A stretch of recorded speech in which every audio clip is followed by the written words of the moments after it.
네, 여러분들 한 주간 많이 기다리셨죠? 천재고 변호사 증권고시 패스 시간이 돌아왔습니다. 요즘 들어서요, 그 뜨거웠던 6월이 가끔씩 생각이 납니다. 정말 전 국민이 한마음 한뜻으로 하나의 목표를 가지고 소망하고 열광했던 때가 기억이 나는데, 그러다 보니까 또 자연히 잊을 수 없는 사람이 있죠. 히딩크 감독이 생각이 납니다. 히딩크 감독이 돌아온다라는 얘기들이 계속해서 들리고 있는데요.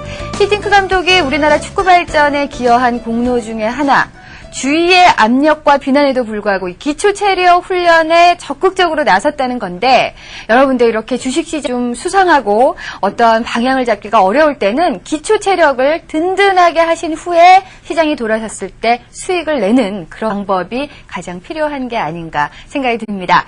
자, 축구에서 기초 체력을 다지는 데 도움을 준 사람이 히딩크 감독이라면 주식시장에서 우리의 기초 체력을 든든하게 다질 수 있게 해주시는 분이 있죠? 고승덕 변호사께서 나오셨습니다. 어서 오세요. 안녕하셨습니까? 네. 자, 저희의 기초 체력 오늘도 또 든든하게 해주셔야 될 것 같은데요. 네. 지난번에 저희가 월드컵을 가지고 네. 좀 이렇게 재미있게 얘기를 하면서 네. 파동 원리에 적용을 했었잖아요. 네, 네. 우리나라 축구가 갭상승을 했다. 그렇죠. 그렇다면은 갭상승에서 4강까지 올라갔는데 네. 여기서 이제 계속해서 상승세로 전환을 하려면 네. 어떻게 해야 되죠? 일단 눌림목은 좀 줘야 될 것 같아요. 예. 그렇습니다. 일단 4강 갔으니까 우리가 네. 2006년도에는 쌍바닥을 확실하게 또 만들어야 되겠죠? 쌍바닥이라 하면은 어느 선에서 지지를 받아야 되죠? 한 8강 정도? 예. 8강 정도만 되면은 네. 굉장히 그 저점이 높아진 쌍바닥이잖아요. 네. 그러고 나면 이제 2010년 정도에는 우리가 예. 결승까지도 한번 예. 그 쌍바닥 힘을 이용해서 노릴 수 있지 않을까 생각을 네. 해봅니다. 네. 제가 요즘에 이 프로그램을 한 3개월도 훨씬 넘게 진행을 하면서 생긴 버릇 중에 하나가 뭐든지 네. 이 저점이 높아져야 된다. 그런 생각이 많이 들어요. 네. 그래서 이 사람이 발전하는 단계도 처음부터 훌쩍 뛰어넘을 수는 없지만 네. 약간의 눌림목을 주고 그전보다 나은 실력이면 더 많이 올라갈 수 있다. 예. 그렇기 때문에 절대 급하게 마음을 먹어서는 안 된다. 그렇습니다. 저도 이제 인생도 파동이라고 저는 분석을 하는데요. 예. 어떤 분들이 이를테면 올라가다가 한번 꺾이나요. 네. 그러니까 외봉에서는 절대 실망하지 마시고 예. 그런 경우는 쌍바닥을 만들어서 다시 그 고점을 돌파하는 네. 그런 노력을 하시는 게 예. 그 인생에 굉장히 좋은 그 방법론이 아닌가 싶습니다. 예. 한 번 꺾이더라도 그 다음에 저점이 높아진다면은 네. 더 높이 올라갈 수 있다. 네, 여러분 잊지 마시고요. 좀 힘드신 일 있더라도 일단은 좀 힘을 내시고 저희 프로그램과 함께 1시간 동안 또 공부를 열심히 해보시길 바라겠습니다. 자, 오늘은요. 제가 네. 지난 시간에도 그 예고를 해드렸는데 많은 분들이 너무나 기대를 갖고 있는 쌍바닥 매수법입니다. 네. 네. 쌍바닥이라고 하는 것은 그 예. 파동 원리에서 가장 기본이 되는 거죠. 그렇죠. 제가 지난 시간에 말씀드린 내용이 파동 원리 분석은 3단계가 있다. 네. 첫 번째는 어떤 파동 하나만 볼 때 분석하는 거. 그 다음에 네.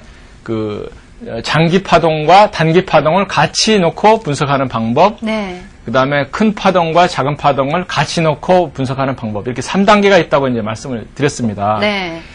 근데 단일 파동 분석에서 핵심은 쌍바닥이죠. 예.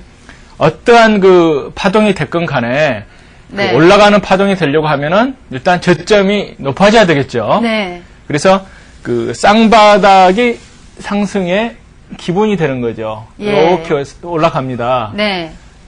초등학생한테 이런 모양을 주면서 자, 그 다음에 모양을 그리라고 하면 이런 모양을 그리겠죠. 네. 그렇기 때문에 이게 이제 매수 타이밍이 되는 거거든요. 네. 바닥이 높아지는 시점. 예, 그렇습니다. 예. 그래서 이 쌍바닥 매수법은 어떤 그 장단 파동을 보는 게 아니고 네. 자기가 선택한 파동 하나를 놓고 보는 거죠. 네. 이 쌍바닥은 그 파동 조절로 다 있다는 거죠. 예. 어떤 그 파동 하나를 보고 우리가 쌍바닥을 찾는 거기 때문에 그래서 그 일봉 파동도 쌍바닥이 있을 수가 있고 네. 또 5일선도 쌍바닥이 있을 수가 있고 예. 21선, 11선 주봉에서 또 5이평선 네. 30분봉에서 5이평선의 쌍바닥. 그러니까 모든 어떤 그 단일 파동은 네. 전부 쌍바쌍봉이 나타날 수밖에 없다는 게 파동 원리의 그 핵심이죠. 네, 그렇죠. 세력조차도 이걸 피할 수는 없습니다. 네. 어떤 분이 그 모든 사람이 파동 원리를 따라서 하면 예. 어떻게 되겠느냐 그렇게 걱정을 하시는데 예. 오히려 파동 원리는 강화가 되죠. 그렇겠죠. 네, 그렇습니다. 예. 쌍바닥이 나오면 모든 분들이 다, 이게 쌍바닥이다 느끼고 매수에 들어간다면, 네. 오히려 더 그 후의 파동은 더 강하게 나타나겠죠. 그렇습니다. 예. 다만 차이는 뭐냐? 네. 그 선택한 단일 파동의 크기가 문제입니다. 네. 일봉 파동 같으면 금방 꺾이고, 예. 5일선 파동 같으면 좀 상당 기간 올라가는 거거든요. 예. 그 다음에 쌍바닥이 형성되는 기간이 길수록, 네. 그 다음에 상승세가 강할 수가 있다는 거죠. 네. 쌍바닥이 형성되는 기간이 길다는 건 뭐냐면, 어떤 그 세력 관점에서 보면은 매집 기간이 길다는 걸 의미를 하는 거죠. 네. 요즘은 이제 세력들이 그 매집하는 기간이 굉장히 좀 짧아진 것 같아요. 짧아졌죠. 예. 굉장히 발빠르게 그 움직이죠. 금감원에 사도 그 좀 이렇게 보기 때문에 예. 세력도 요즘은 좀 감들이 많이 떨린다고 그럽니다. 예. 그래서 파동별로 크기가 다르면 그 추세 기간이 다르다. 네. 그러니까 21선 쌍바닥이 5일선 쌍바닥보다는 더 오래 갈 수가 있다. 이런 관점이죠. 네.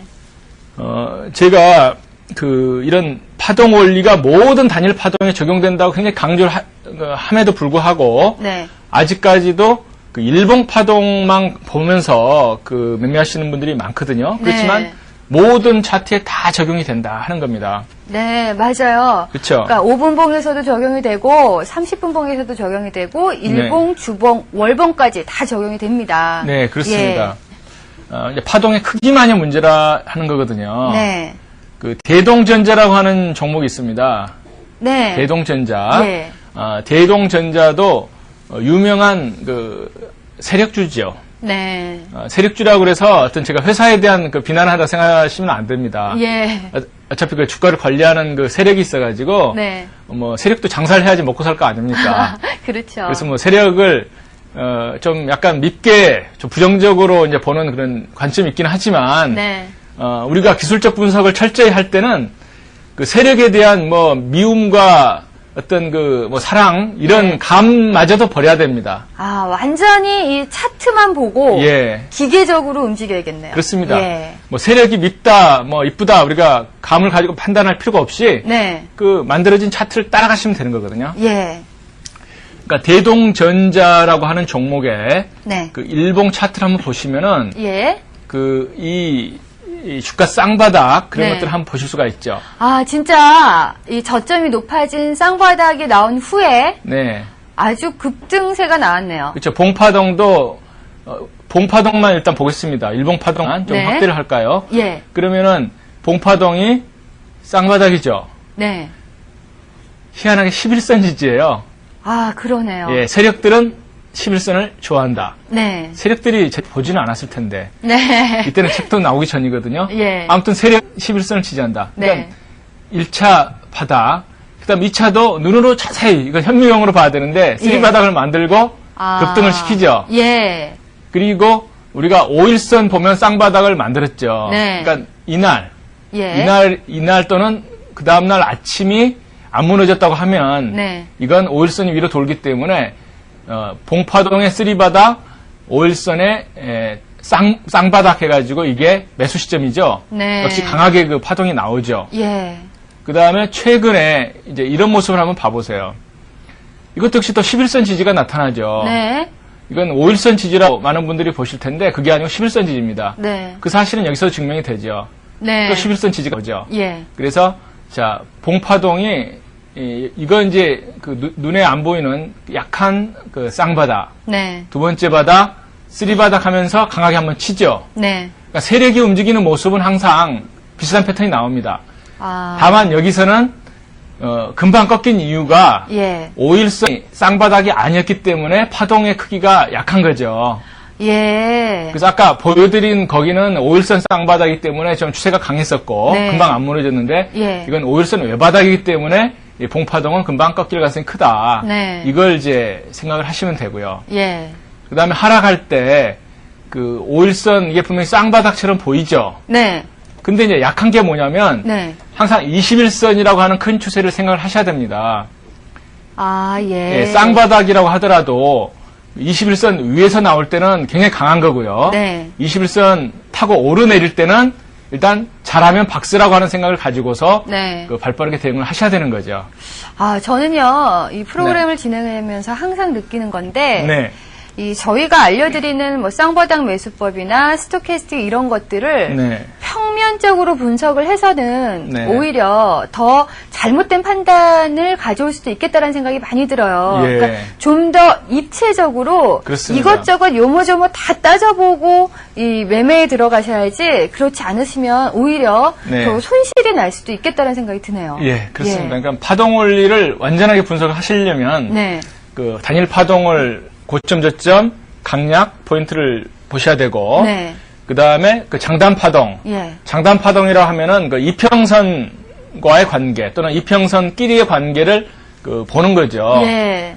그 세 번째는 그 큰 파동, 그러니까 뭐 주봉이라든가 일봉과 그보다 하나 작은 파동과의 관계를 본다는 거. 3단계를 하셔야지 1차적으로 되시는 거고. 네. 그 다음에 이제 보완하셔가지고 그 상승 돌파 갭 이론, 하락 돌파 갭 이론을 공부를 하셔야 되고. 네. 그리고 나서 그 외바닥인 경우에 어떤 그 매수 시점 또는 외봉인 경우에 매도 시점을 나타내는 그 스토캐스틱과의 연계 분석. 네. 여기까지 하셔야지만이 좀 제대로 된 분석이 가능한 거고. 네.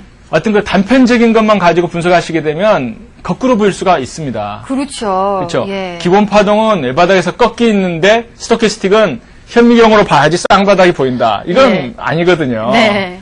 좀 너무 그 한쪽 면만 가지고 그 보시면 안 되고요. 예. 실제로 제 사이트에 요즘 수익이 정말 난다고 하는 분들이 글을 가끔 보내주시고 예. 저한테도 이메일을 보내주세요. 네. 근데 그분들 보시면 한 10번 가까이 제 책을 읽었답니다. 예, 그러실 계시죠. 예, 뭐 밑줄을 예. 긋고 뭐 이렇게 마크 이렇게 막 예. 노란 색깔 칠하면서 예. 그 공부하면 한 10번을 읽으니까 이제 좀 의미가 와닿는다.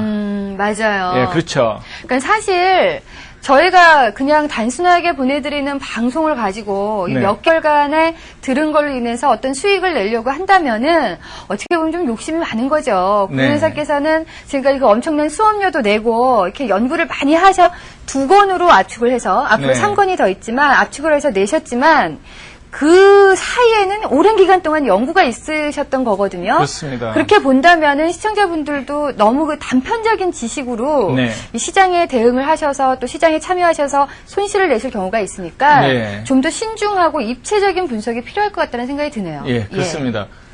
그 양자 역학이라고 하는 게 있죠. 네. 양자 역학이라고 하는 것은 뭐냐면 예.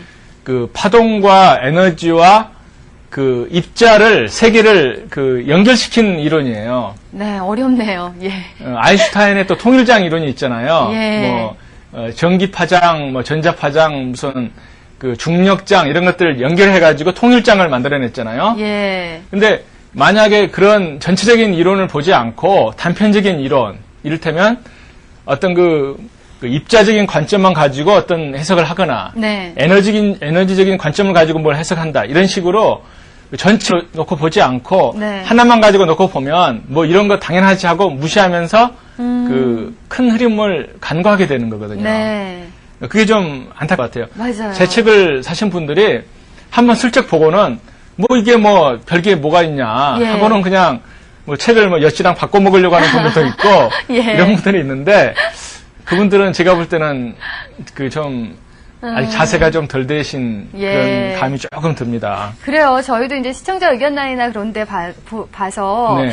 뭐 공부하고 알려주신 대로 매수를 네. 했는데 손실이 났다. 이런 얘기를 보면 사실 좀 속상하죠. 네. 사실은 여러분들이 좀 수익이 많이 나고 주식시장에서 이 지금까지 나신 손실도 좀 복구하시고 또 돈도 좀 버시라고 저희가 이 프로그램을 하는데, 네.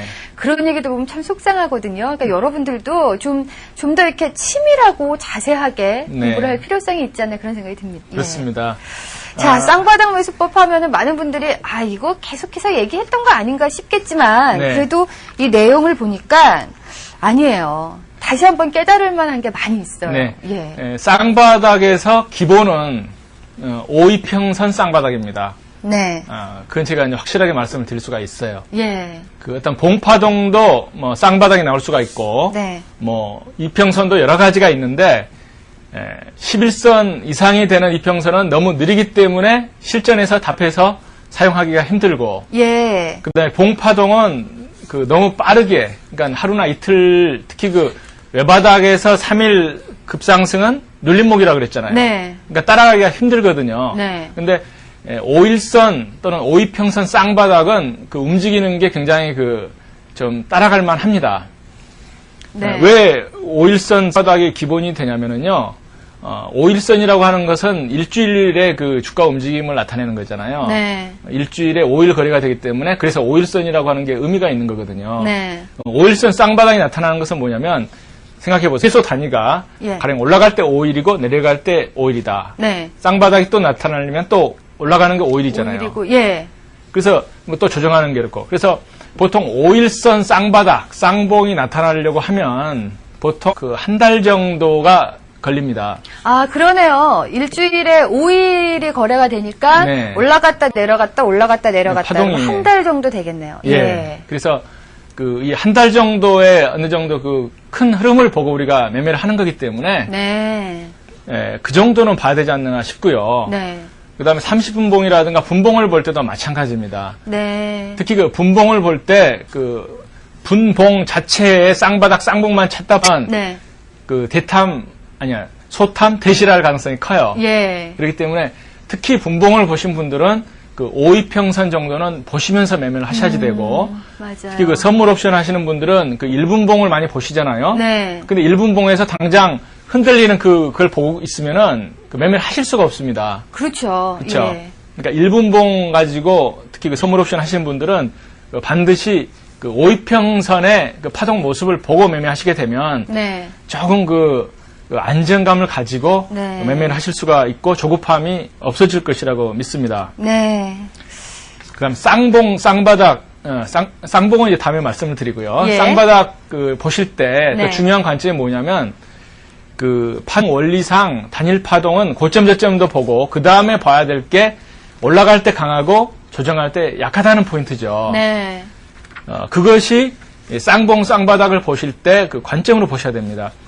그러니까 저희가 계속해서 강조해드린 강약 파동. 그렇습니다. 예, 강한 상승, 약한 하락이나 약한 조정, 예. 그 다음에 강한 상승. 예. 이 강력 파동을 같이 보셔야 된다. 그렇습니다. 예. 특히 그 5일선 쌍바닥이 아니고 예. 외바닥에서 일봉 파동만 쌍바닥 보여줄 때는 네. 그 포가 굉장히 중요한 거거든요. 네. 왜냐하면 아직 5일선이 쌍바닥이 안 됐을 때 외바닥에서 올라갔을 때 네. 장대 음봉이 나타나면서 상쇄를 해버리면 예. 이건 다시 도루묵이 되는 거죠. 네. 강한 하락이 나왔으니까. 예. 그러니까 강한 상승 다음에 외바닥에서는 약한 조정만이 우리가 관심을 가지고 보는 그 포인트가 되는 거거든요. 네. 그러니까 최근에 그 나스닥 일봉 차트에서도 보면 강한 상승 다음에 강한 하락이 나왔다가 다시 강하게 치고 올라가기 때문에 네. 그 다음 모습이 중요한 거고 지금까지는 그냥 플러스 마이너스 제거 보시면 그 어떤 추세가 그러니까 의미가 없이 네. 그러니까 하락도 어떤 큰 하락을 우리가 기대할 수 없고 상승도 큰 상승을 기대할 수 없는 포인트에서 다시 이제 박자가 어떻게 되느냐가 이제 핵심 포인트가 된다 이렇게 보는 거거든요. 네. 그 상승할 때 강하고 하락할 때 약한 조정만이 우리가 의미가 있다고 하는데 네. 그런 경우에 어떤 그 봉의 그 크기, 그러니까 장대 음봉 다음에 짧은 몸통의 음봉 이런 것들 그 몸통 포인트를 보시는 게 있고 예. 그 다음에 또 중요한 건 뭐냐면 그 고점 대비 하락 비율을 보는 겁니다. 하락 비율이요. 네네.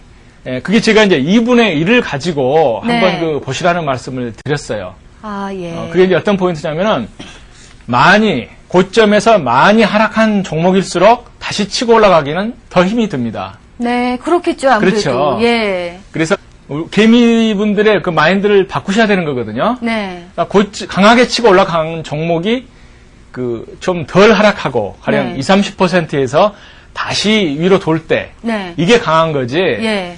올라간 하락폭의 반 이상을 갉아먹고 나서 다시 저점을 만들어서 올라갈 때는 네. 아무래도 그 위에서 돌 때보다는 약하다는 걸 생각하셔야 됩니다. 네. 그래서 고점 대비 그 많이 하락한 특히 개별 종목일수록 네. 상승세가 더 강하지 않다는 것을 우리가 그 명심을 해야 될 것 같습니다. 네.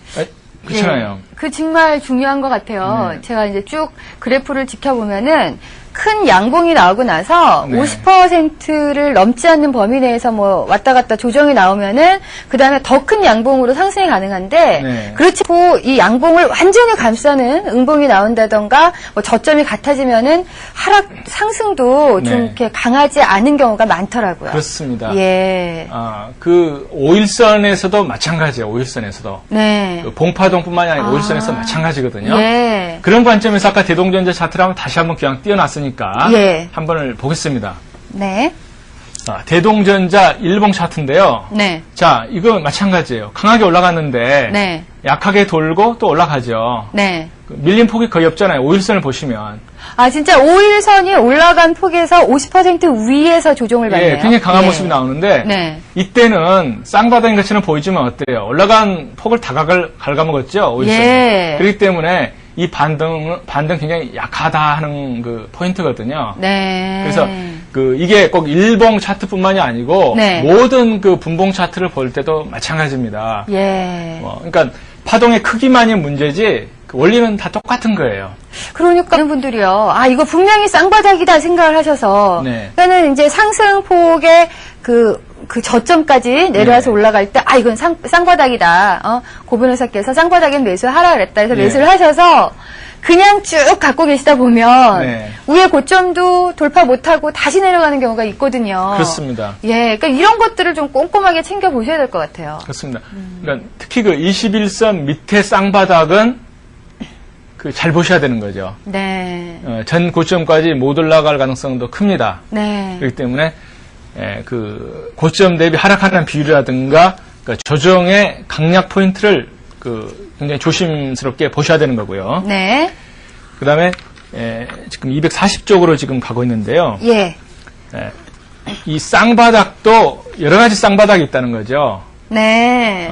제가 이제 지금까지 말씀드린 것은 그 단일 파동의 분석 포인트였죠. 네, 그렇죠. 그러면 2단계로 가게 되면 예. 그 장단 파동의 분석 포인트죠. 네. 물리학에서 이제 파동을 어떻게 이야기를 하냐면은 네. 전문 용어를 제가 이제 써보겠습니다. 예. 그 파동 중첩의 원리라고 하는 게 있어요.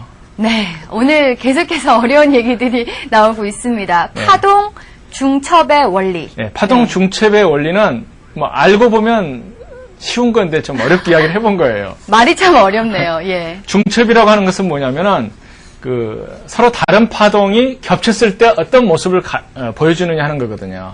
네. 예. 우리가 뭐 너무 중첩의 원리라니까 너무 거창한데요. 팡이라고 하는 게 이렇게 고점 저점이 있잖아요. 네. 근데 그 고점이 겹치면은 진폭이 커지고 네. 서로 엇박아 나면 진폭이 줄어들죠. 네. 예. 좀 그런 것 같아요. 배운 적이 있으시죠? 예. 그게 그 장단 파동 분석에서도 그대로 적용된다는 겁니다. 예. 이 책에 썼지만 네. 5일선 쌍바닥과 21선 쌍바닥이 겹칠 때가 정말 강하다. 네.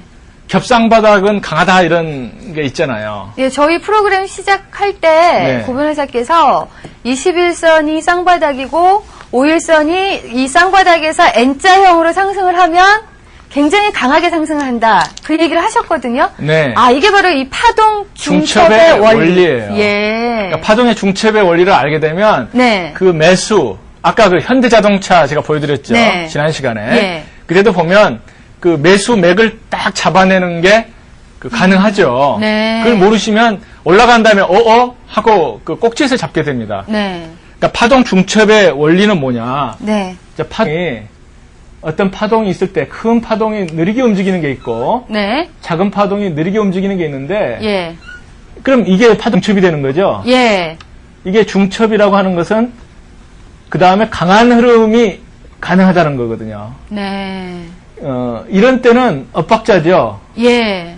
큰 파동은 꺾이고 작은 파동은 올라가죠. 네. 그러니까 이런 데는 그 조정을 받게 됩니다. 네. 그냥 파동도 자기들이 정리를 해야 되거든요. 네.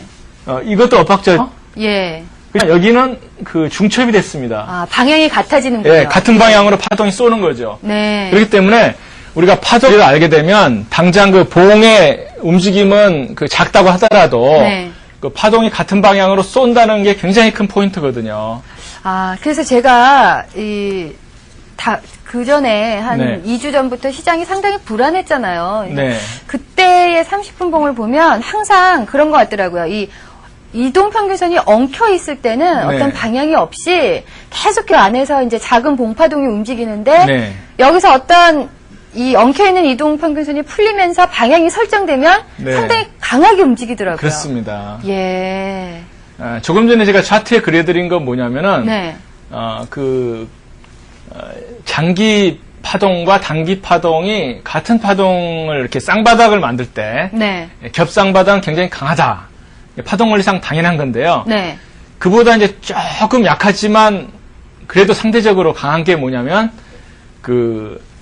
이평선, 그러니까 장기 파동과 단기 파동이 네. 쌍바닥은 아니지만 같은 방향을 쏠 때가 좀 그 강한 또 파동이 나옵니다. 예. 그럼 차트를 제가 칠판에다 한번 간단하게 한번 그려볼게요. 그 말씀드린 내용을. 네. 그게 뭐냐면은 이것은 그 장기 파동입니다. 네. 제가 이제 점점 전문 용어를 쓰죠. 롱 웨이브. 네. 그다음에 이건 단기 파동이에요. 예. 이건 쇼트 웨이브.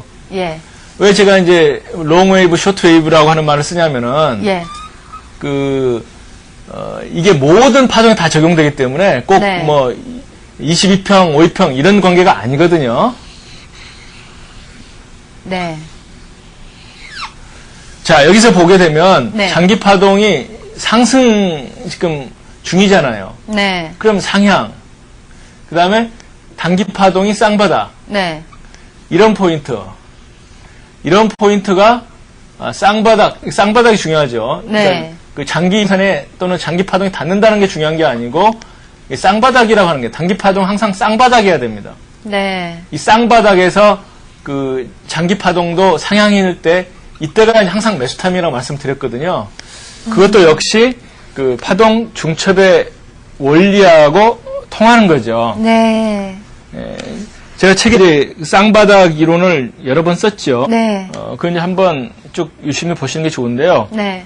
5일선이라든가 5이평선이 22평보다도 안 닿고 위에 높이 떠서 갈수록 가. 네. 그것은 아까 말씀드린 거랑 같은 거예요. 그러니까 파동은 약하게 조정받아야지만이 또 강하게 가잖아요. 그렇죠. 그럼 강하게 조정받을 때는 그 장기 파동 이평선까지 내려온다는 거죠. 네. 그래서 안 닿고 떠가지고 상승했자 도는 게 강하다고 하는 게 바로 그 파동의 포인트가 있는 거거든요. 네. 자, 일단은 일봉에서 네. 또 아니면 30분봉에서 이평선의 그 쌍바닥 네. 움직임은 저희가 그전에도 계속 말씀을 해드렸고 네. 또 오늘 완전하게 정리가 된 것 같아요. 그런데 네. 많은 분들이 또 질문을 주시는 것이 네. 이거와 관련돼서 보조 지표들을 네. 어떻게 봐야 되는지 네. 저희가 이제 강조해드린 뭐 스톡이나 네. 이격도, 투자 심리선을 어떤 식으로 봐야지 또 매수 타이밍을 잡을 수 있는지도 상당히 궁금해하시거든요. 네네. 예. 그 첫 번째 네. 보조지표 가기 직전에 네. 242쪽에 거래량 포인트를 우선 간단히 말씀을 한번 드릴게요. 네. 예. 거래량도 중요하죠. 그렇습니다. 예. 거래량도 아마 일곤할 때 지금 네. 강조해 드린 건데요. 네.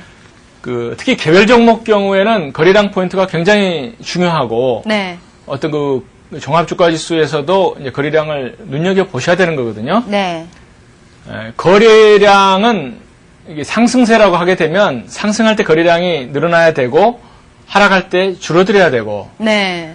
그 다음에 쌍바닥에서 치고 올라갈 때 거래가 늘면 굉장히 좋은 거죠. 그건 네. 종합주가지수 차트에서는 그렇습니다. 예. 근데 개별 종목 포인트는 약간 달리 생각하시라고 말씀을 드렸죠. 네. 그것은 뭐냐면은 첫 번째 바닥에서 올라간 것이 세력의 매집이라고 하면 네.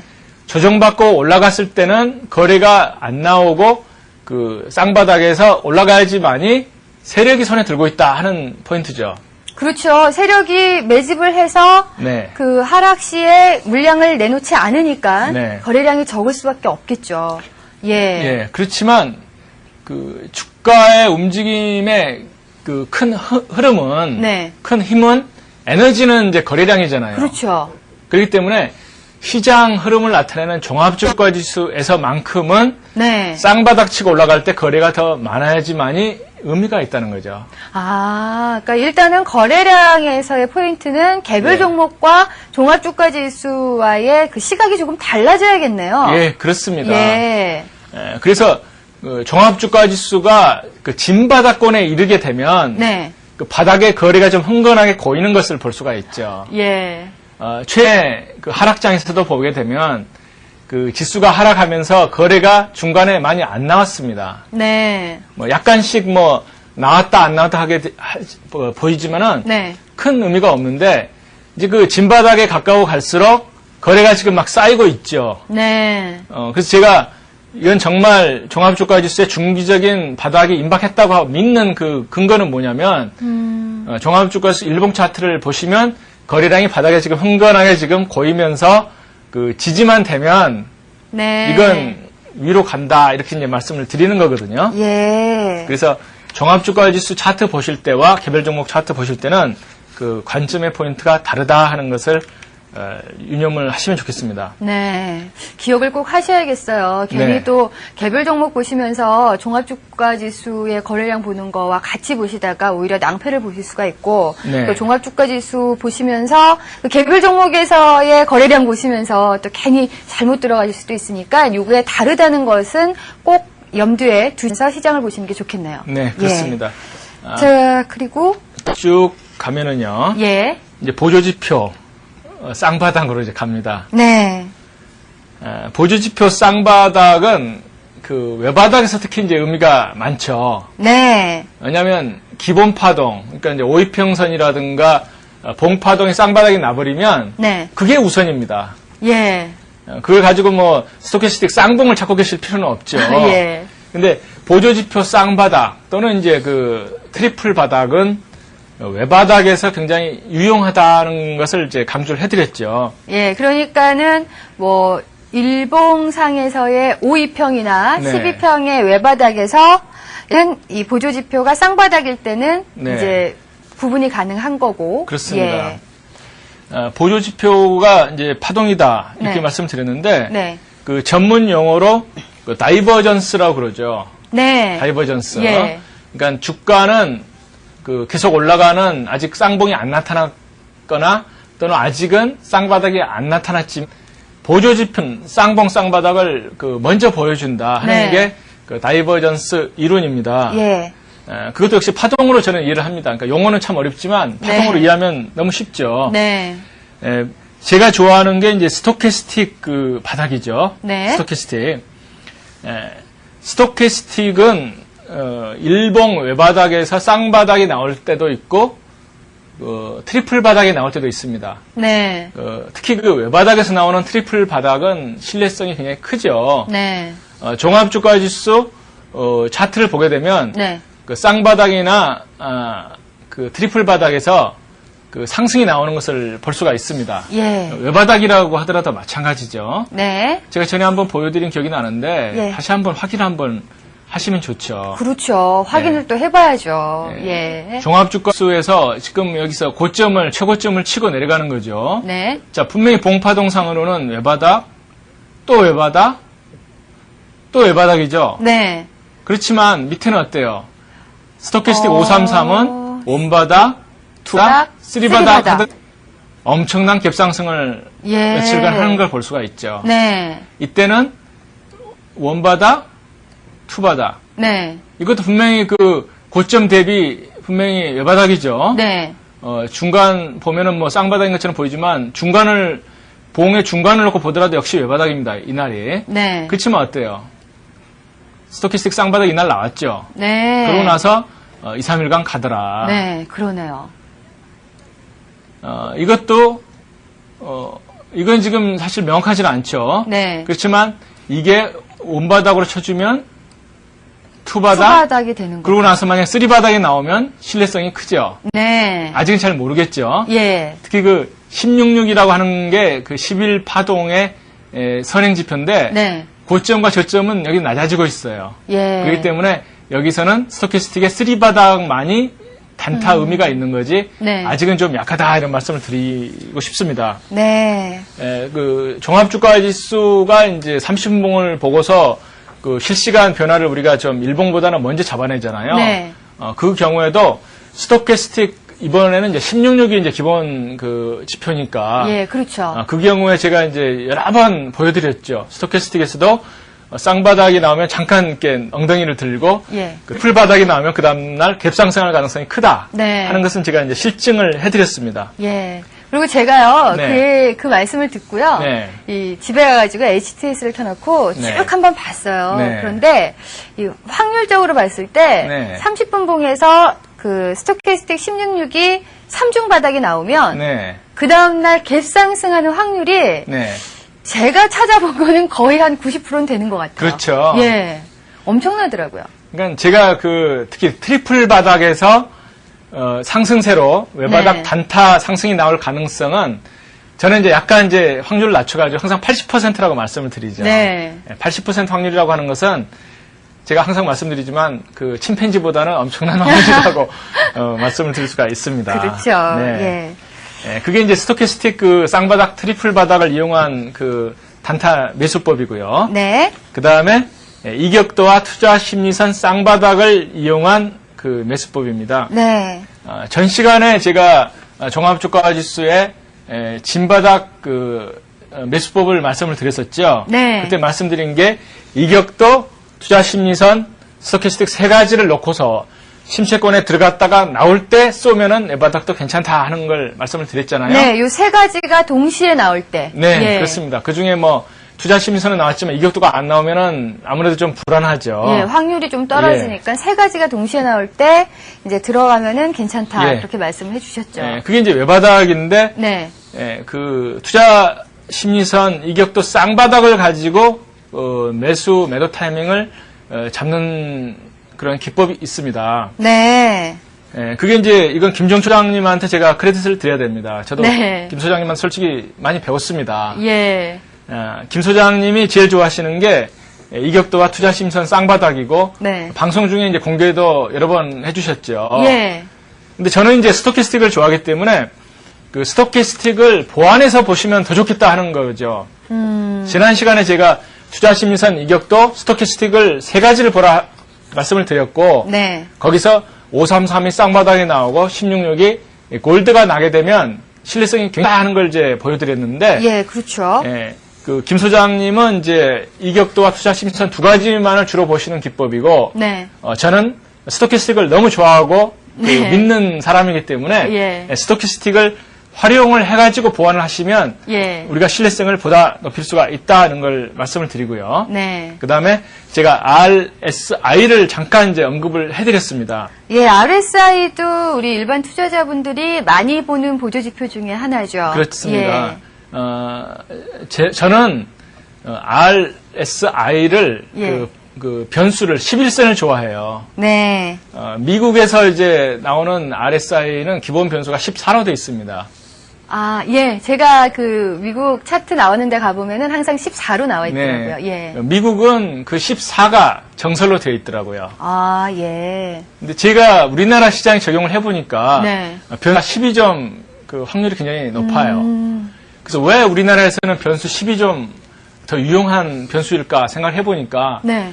아무래도 우리나라 장은 그 냄비장이기 때문에 예. 냉탕 원탕을 더 빨리 오고 가는 거거든요. 예. 그렇기 때문에 RSI는 11이 변수가 맞는 거고 네. 또 그 단기 스토캐스틱이 533은 사실 그 5보다는 조금 빨리 움직이잖아요. 예. 하루 먼저 움직인다고 하는 걸 제가 제 1권에서 설명을 드렸었는데 네. 역시 533을 쓰는 이유도 우리나라가 냄비장세라고 하는 것 때문에 이제 533이 더 잘 맞는다. 이걸 말씀을 드릴 수가 있는 거거든요. 아무래도요, 네. 이 투자자분들 보면은 이제 5일이 일주일이잖아요. 네. 이제 일주일에 거래가 5일이 열리니까, 그러니까 3일을 참아서 넘기시면 5일까지는 참으세요. 네. 그리고 한 주는 참으시죠. 네. 그래서 거기서 또 어떤 판단을 못 내리시면 2주 정도는 참으시더라고요. 아, 근데 거기서는 아유 모르겠다. 다 이제 놓는 경우가 많으니까 예. 아무래도 3, 5, 10 이것이 네. 좀 맞지 않을까. 네. 그냥 제 생각입니다. 예. 맞아. 그 말씀이 좀 일리가 있어요. 그러니까 우리나라 네. 사람은 아무래도 좀 급하다. 그 데이 트레이더들이 상승장에서는 수익이 많이 나지만 네. 아무거나 사도 뭐 대충 장중에 그렇죠. 반등 또는 상승을 하죠. 네. 근데 하락장에서 특히 그 2000년도에서 데이 트레이더들이 그 한동안 전멸을 했었죠. 네. 왜냐하면 하락하기 때문에 장중 반등 나와야지 얼마나 나오겠습니까? 맞아요. 예. 잠깐 정말 제가 옛날에 당했던 것처럼 그 손익계산, 실시간 손익계산 하잖아요. 네. 그 딱 끝나고 나면은 벌써 또 꺾이는 떨어져 수가 있고. 참 많아요. 예. 팔면은 이제 수익이 안 나잖아요. 네. 그래서 참 그렇게 안타까운 때가 많은데 네. 우리나라 분들이 그 매수 중독증 걸린 분들이 굉장히 많아요. 예. 제가 그걸 느낀 게 뭐냐면은 네. 그 시장이 정말 하락을 했잖아요, 몇 달 동안. 네. 그런데도 계속 그 파동 원리만 보시면 그 쉰다는 거, 예. 그러니까 쉬는 게 고수잖아요. 예. 근데도 불구하고 자꾸 마음이 조급해가지고 그 와중에도 뭐 써야 하느냐고 자꾸 그 물어보고 계시니까 안타깝고, 맞아요. 예. 그리고 장이 꺾이는데도 불구하고 또 일부 전문가들이 자꾸 추천을 하기 때문에 그것도 좀 제가 보기에는 그 안타까운 그 모습이죠. 네. 그 지난번에도 한번 제가 저희 프로그램을 네. 통해서 말씀드린 적이 있는데 네. 그 모의 투자 대회에 나가셨던 제가 아시는 분은 네. 정말 시장이 하락하고 나서 어떻게 될지 몰라서 매수를 안 하고 있었더니요. 네. 매일 순위가 20위씩 올라가서 한 네. 번은 10위 안에도 들으셨대요. 아. 매매를 안 하고 있었는데. 예. 그러니까 매매를 하면 할수록 계속 손실이 나니까 네. 안 하고 그냥 지켜보면 순위가 계속 올라가는 거예요.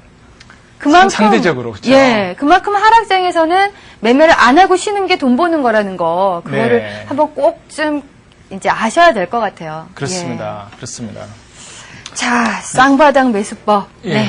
이제 잔디형으로 갈까요? 예. 잔디형이라고 하는 것은 뭐냐면, 그 딱 횡보형 차트라고 말씀을 드릴 수가 있습니다. 네.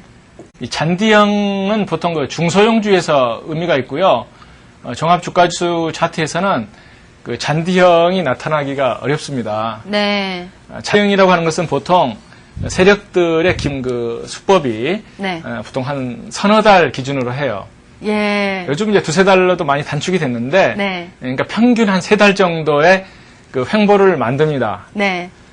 파동이라고 하는 것은 참 묘한 게 그냥 가만히 있는 게 아니고 뭐 오르든지 내리든지 좀 흔들흔들 하는 게 이제 파동의 본래의 그렇죠. 모습이죠. 예. 근데 시장은 분명히 흔들리고 있는데 어떤 종목은 옆으로만 가고 있다. 네. 이건 뭔가 수상한 거죠. 네. 그럴 때는 이제 두 가지가 있습니다. 이 잔디형 또는 이제 원형 바닥형 또는 대접형, U자형 예. 그 용어들은 참 많아요. 왜냐하면은 그 급등주 패턴 중에서 그 고수들이 가장 좋아하는 게 이 잔디형이거든요. 네. 개미분들도 이 잔디형을 놓고서 이제 매수 타이밍을 찾느라고 굉장히 노력을 하죠. 예. 첫 번째는 지루합니다. 맞아요. 정말 예. 지루해요. 예. 참 계속 사고 팔고 싶은데 예. 세 달 동안 그냥 옆으로 가게 되면 처음에 샀다가도 지쳐가지고 떠나게 되죠. 예. 잔디형은 분명히 어떤 세력이 주가를 관리하기 때문에 나타날 가능성이 굉장히 크죠. 네. 제가 앞에서 말씀드린 것처럼 이 파동은 그 형성되는 기간이 길수록 그 다음에 강한 움직임이 있다. 네. 파동은 수렴하면 튄다 하는 게 이제 그 포인트인데 네. 분명히 잔디형이라고 하는 것은 세력의 장기간 매집 흔적을 분명히 나타내는 겁니다. 네. 그렇지만 지루하다는 거. 그 다음에 유념하실 게 막판에 급락을 한 번씩 시켜요. 아, 예. 그러니까 잔디형이라고 하는 것은 생각해 보세요. 만약에 갭으로 하락 돌파를 하게 되면 아주 폭락이 나올 수도 있는 차트입니다. 네. 제가 똑같은 횡보형이 폭락이 나올 수도 있다는 걸 여러 번 보여드렸죠. 예, 예. 신성의 이엔지수 제가 보여드린 기억이 나고요. 예. 그래서 잔디형은 많은 고수분들이 장기간에 걸쳐서 그럼 우리도 분할 매수를 하자. 네. 이렇게 추천을 많이 하시지만 네. 저는 절대 그렇게 않고 예. 방향이 정해진 다음에 따라가도 늦지가 않다. 이렇게 이제 말씀을 드리고 네. 그 다음에 세력은 따라오는 개미를 그냥 먹여주질 않아요. 요즘 세력들이 주로 쓰는 수법이 뭐냐면은 네. 그 횡보를 시켜서 매집을 한다고 하더라도 막판에 급락을 시켰다가 갑니다. 아, 급락을 시켰다가 다시 상승을 하는군요. 그렇습니다. 예. 그게 이제 요즘 많이 쓰는 수법이에요. 그러니까 중간에 샀던 개미들이 헛일을 하는 거죠. 네. 나중에 올라가는 걸 보고 사도 늦지가 않은데 네. 그 미리 사가지고 있다 급락시키게 되면 허탈하죠. 그렇죠. 그래가지고 아니라고 생각하고 팔면 그때부터 이제 다시 올립니다. 예. 그게 세력의 수법이에요, 요즘. 저도 그런 그 얘기를 많이 들었어요. 예. 그러니까 이제 쭉 횡보를 하니까 네. 뭔가 움직이면 크게 움직일 것이다라고 예상을 하고 네. 들어갔는데 너무너무 지루하다는 거예요. 그분께서. 그렇죠. 뭐 하루에 2포인트, 3포인트만 예. 움직여서 아휴, 이거 너무 안 되겠다 해서 탁 던지고 나오고 일주일 후에 보니까 네. 급등을 해 있더래요. 그렇죠. 그래서 그때 또 쫓아갔더니 그 다음에 다시 급락을 시킨다는 거예요. 예. 예. 그러니까 참 당하기 쉽죠. 그렇습니다. 예. 세력이 왜 막판에 급락을 시키느냐. 네. 세력은 그렇게 생각을 하죠. 우선 개미들을 털어내고, 네. 그 다음에 세력은 막판에 그 매집한 물량을 이용해서 한번 밀어내고, 네. 개미가 받아주면 차익이 생기죠. 그렇죠. 예. 세력은 손해볼 게 하나도 없어요. 네.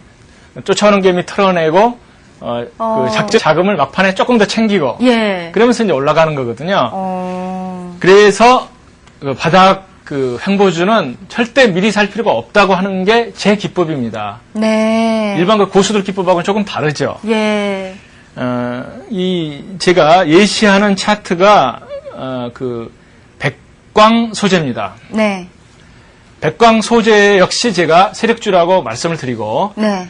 이 백광 소재만 가지고 매매를 하시더라도 굉장히 짭짤한 수익이 1년에 네. 한두 번씩 꼭 보장이 된다고 하는 걸 말씀을 드립니다. 네. 백광 소재는 그 주가 관리하는 세력이 분명히 있고, 예. 그게 어떤 그 회사의 가치라든가 이것과는 관계없이 네. 움직인다는 거죠. 예. 책에서 제가 예시해드린 것은 어떤 거냐면은 네. 2000년도의 모습이었어요. 예. 2000년도에 6월부터 예, 예. 2000년도에 6월부터 네. 굉장히 그 아주 3개월 동안 지루하게 움직였네요. 그렇습니다. 예. 한번 그 현장을 한번 보죠. 그 작전의 현장을 예. 한번 가보겠습니다. 네. 작전 현장 속으로 가보시죠. 예, 가보겠습니다. 네. 책에서도 보여드리는 장면인데요. 예. 백광 소재 이게 그 책에서는 제가 2000년도 6월을 보여드렸는데 바로 이게 바로 그 2000년도 6월부터 석 달간의 모습입니다. 네. 세력이 교과서대로 움직이는 거예요. 예. 정확하게 석 달간 횡보를 시킵니다. 예. 얼마나 지루합니까? 그렇죠. 이평선도 다 붙어버렸습니다. 네. 이 까만 5일선, 빨간 21선, 그 다음에 가는 핑크 11선, 네. 그 다음에 61선 다 붙었죠. 와, 정말 다 지루하겠어요. 예. 이때 사고 팔면 얼마나 마음고생 심합니까? 네. 그렇지만 역시 스스로 통과하는 이때가 네. 우리가 관심을 가져야 될 때라는 거죠. 네. 이때 보면 이제 박스권을 상한가로 뚫었죠. 네. 상한가로 뚫게 되면 우리가 두 가지를 생각하셔야 되죠. 이 엄청난 매물대, 만약 개미들이 사고 팔았다면 엄청난 매물대를 어떻게 상한가로 뚫을 수가 있느냐. 네. 박스권 매물대의 상한가는 제가 말씀드린 것처럼 세력 등장 신고입니다. 네. 세력이 이날 신고식을 한 거예요, 상한가로. 네. 그 다음날 밀어내죠. 예. 이 밀어내는 것은 속임수죠. 네. 이게 유명한 상조정 상이죠. 아, 예. 그래서 상한가 다음에 이 조정은 그 다음날이 중요하다는 걸 말씀을 드렸죠. 네. 그 다음날 이틀간에 걸쳐가지고 다시 위로 돌려놓죠. 네. 그러고 나서는 상치고 쫓아가면 밀고 하면서 계속 막판에 불꽃 상한가 3일까지 끌고 갑니다. 네. 그러고 나서 이제 그 세력이 떠났다고 하는 것은 이 11선 밑에서 하락 N자가 나오면서 이날 세력이 완전히 떠났다고 하는 모습을 보여주죠.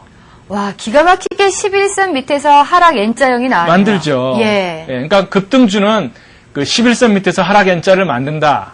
이럴 가능성이 크다고 하는 게 다시 실증이 됐죠. 네. 그러니까 11선을 안 만드는 분들은 21선 반등을 노리다가 쪽박을 찼을 겁니다. 네. 그 다음에 최근의 모습을 또 보죠. 예, 최근에는 또 어떻게 됐나요? 예, 역시 석은 뭐 똑같은 일을 저지르고야 말았습니다. 네. 이게 언제냐면은 2001년도 작년에 장이 반등할 때 아유. 백강 소재만큼은 또 옆으로 쥐어짭니다. 네. 개미들 쥐어짜죠. 예. 얼마나 답답하셨겠어요. 아니, 다른 종목들은 지금 뭐 막 세게 계속 치고 가는데. 날아가는데, 예. 정확하게 어때요? 석 달간 마음고생을 시키죠. 네. 그리고 막판에 급락을 시킵니다. 네. 이때 개미들은 다 털리죠. 네. 그렇지만 5일선 쌍바닥을 만들면서 이 박스권을 돌파를 해버리는. 상한가는 아니지만 씩씩하게 돌파하면서 위로 상승행차를 만들죠. 네. 그러고 나서는 신나게 며칠간을 한 보름 정도 예. 장난을 치죠. 예. 세력이 참 미워요. 네. 이때는 분명 교과서대로 움직였죠. 예. 박스권을 상승 N자 횡보형으로 뚫는다고 하는 것은 예. 이건 일반 개미들한테 그냥 뭐 조금 아시는 고수분들한테 특히 제 책을 읽은 분들한테는 예. 사라고 하는 것을 입을 벌려가지고 세력이 먹여주는 그 타이밍입니다. 네. 그러고 나서 어때요? 올라가죠. 네. 그래서 아침에 아침에 상한가 예. 이게 바로 세력의 터는 날이었습니다. 네. 그러니까 그 전까지는 어때요? 강하게 오르고 옆으로 가고 예. 뭐 이날 사셔도 괜찮죠. 이 모습을 보고 그쵸. 또 상한가 예. 그 다음에 상한가가 역시 막판 불꽃이더라. 어, 그러니까 이 상한가는 속임수죠, 세력에. 그렇겠네요. 그러고 나서는 다시 11선에서 반등을 시켜가지고 네. 21선에 반등이 안 오죠. 네. 분명히 11선입니다. 네. 반등을 시켜가지고 올리면서 다시 아침 상한가로 밀어낸다. 아. 세력의 전형적인 모습입니다. 사실 저런 움직임에서는 예. 우리 일반 투자자분들이 예, 그 따라가서 네. 대응하기가 참 어려우실 것 같아요. 그렇습니다. 예. 그러니까 그러니까- 저게 그거 아니에요. 아침에 상한가 딱 치니까 됐다. 이러고 볼일 보고 딱 와보니까 하한가 내려간 거. 그렇죠. 너무 정말 어떻게 대응을 하겠어요. 그래서 예. 그 바닥 횡보형은 네. 그 횡보한 다음에 박스권을 그 무리 없이 소리 없이 뚫거나 네. 그러니까 소리 없이 뚫는다는 것은 아까 백광 소재에서 금년도에 그 박스권 돌파하면서 상승 N자로 이렇게 돌죠. 네. 그 시점. 네. 그리고 그 2000년도 같으면은 상한가로 박스권을 때리면서 네. 상 조정하고 그 다음날 아침에 시가를 위로 돌리면서 가는 모습. 네. 그런 모습에서 우리가 타이밍을 잡는 겁니다. 예. 그렇지가 않고 상한가 이제 관심 종목으로 나오면 신문에서는 그 객장 화제주 관심주라고 뜨죠. 예. 왜냐하면 상한가를 때려야지만이 기사가 합니다. 그걸 보고 개미들이 기법도 모르고 들어가면 네. 다 받아주죠. 그리고 참 희한한 게요. 네. 왜 저런 종목들은 꼭 이 상한가 몇 번 쳐야지만 눈에 띄는지 모르겠어요. 그러니까 참 아까 그 더플러 효과라는 게 네. 지난 시간에 말씀드린 것처럼 네. 정말 가까이 팍 와야지만이 예. 우리가 쫓아가게 되는 예. 시차가 발생한다고 하는 거거든요. 네. 그래서 백광 소재 같은 거 보면은 네. 제가 세력주 중에서 네. 한 30개를 놓고 본다고 했는데 네. 그 중에 하나를 또 오늘 공개해드립니다. 아, 예. 백광 소재. 예. 사시라는 말씀이 아니에요. 예. 메이드가 될 때만 들어가시라 하는 말씀을 제가 드립니다. 네. 그리고 경남 모직 같은 경우 네. 요즘은 이제 아주 장이 좀 아주 차트가 아주 엉망이 됐지만 네. 제가 보여드린 그 타이밍이 2001년도 초를 보시면 네.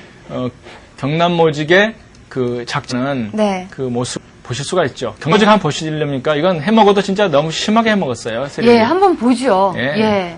세력이 네. 진짜 이건 해먹어도 진짜 심하게 해먹었는데요. 네. 보통 한 3달간 매집한 다음에 백광소재 같이 올렸다가 그냥 차 내리는 게 정석인데 네. 경남 모직은 그 작년 하반기부터 금년까지 한 5달 정도 매집을 했습니다. 5달이요. 예. 예. 그러니까 이때 사신 분들은 헌일 하시는 거죠. 네. 중간에 한번 눌리고. 저 못 견디죠. 예. 그러니까 이날, 이 상한가 치고 뭐 이런 날, 네. 박스권을 세게 돌파하는 이날 세력 등장 신고가 정식으로 된 거고, 네. 그 다음에 정신없이 올리네요. 네. 좀 심했죠, 세력이. 그러네요. 그러고 나서 예. 5일선을 상승일자로 만들죠. 왜 5일선 이게 쌍봉이 나오냐면은 예. 팔 수가 없죠. 이렇게 매집한 걸. 그렇기 그렇죠. 때문에 반드시 올릴 수밖에 없다는 그 세력의 그 운명이죠. 네. 예. 자, 저희가 오늘 쌍바닥 매수법과 잔디형까지 배워봤는데, 네. 정말 이 투자자분들이 이 잔비형 같은 건 참 속기 쉽거든요. 대박주에 항상 나오는 게 이 네. 매집을 해서 가다가 막판에 쫙 올리는 건데 사실은 저희가 그래프를 보니까 저게 뭐 5개월 이렇게 보이겠지만 5개월 동안 갖고 계신 분들은 못 견디시거든요. 네, 네. 예, 일단은 저희가 알려드린 대로 확인 후에 매수하는 게 가장 좋을 것 같다는 생각이 듭니다. 자, 오늘도 1시간 동안 아주 좋은 매수법 알려주셨죠? 고승덕 변호사 감사합니다.